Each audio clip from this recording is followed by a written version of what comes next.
Welcome back. We've got some wild friends joining us in the studio. I'm so happy to welcome back Robin Jenkins from Peace River Wildlife Center and her wild, cute little critter you brought with you this morning. So cute. So adorable. I'm talking about a bat. Yes, a bat is adorable. Anything that's a baby, though, is so cute. Yeah, but you should. He's drinking his water. He's like, it's so cute.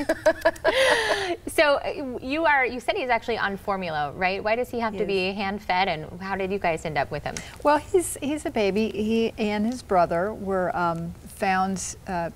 Somebody trimmed some dead fronds off of a palm tree, which you know, everybody does that. Yeah. But that's where bats like to roost and nest. So this time of year, especially May and June, is when our Florida bats are nesting.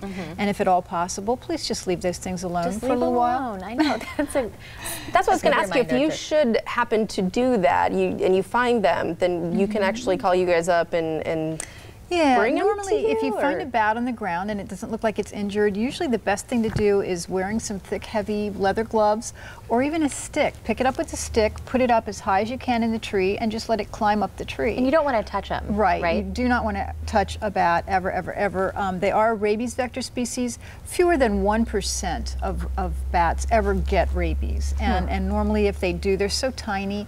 If they're bitten by something that has rabies, they're not going to survive the bite. But if they should happen to get rabies, they could be on the ground, paralyzed. You touch it, you know, and there's no way to know. The only test for rabies is to send their brain to Tallahassee. Oh, wow. Most individuals don't survive that. Oh, yeah. Yeah, don't touch them with your bare hands. You know, pick them up with a towel or something. If you have to, you know, try to get them into a box if it looks like it's injured or you're not sure. You know, get it to us. And that's a good thing to let your kids know too, because I know that kids are super curious, and if they come upon things, they like to pick them up. And we had one from the middle school this past year that 15 kids handled. Gosh. You know, I mean, it was a healthy bat, so it wasn't an issue for any of the kids. But yeah, definitely, you know, tell your kids you don't ever want to touch any wild animal, but especially a bat. Well, we've got a little less than a minute. Talk about Peace River Wildlife Center. This isn't the first orphan animal you've taken care of here. Yeah, we take in about 2,000 animals a year, and injured, orphaned wildlife, get them healthy and back out into the wild. And we're pretty excited because our tiny little center is looking to expand. We're hoping to break ground in April of 2018. That's exciting, yeah. So yeah, we're working on permits and all of that process. But that means you, especially, you know, we're into the summertime now, so the snowbirds have are gone. But I know that even with the expansion and without it, you guys are always looking for volunteers, right? We are, yes. This is our busy time of the year as far as our animal intakes go, because all the babies are being born, the mammals, the baby birds, and we are just inundated with babies.